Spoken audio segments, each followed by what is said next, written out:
नमस्कार मित्रांनो, हे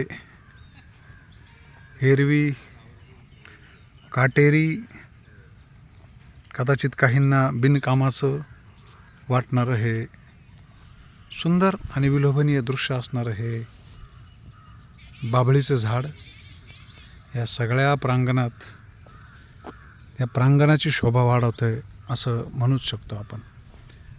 अतिशय डेरेदार असा याचा हा सगळा घेर आहे.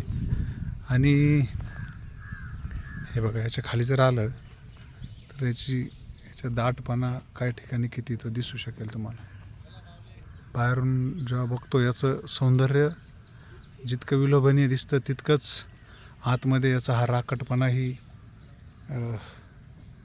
जाणवतो, भासतो.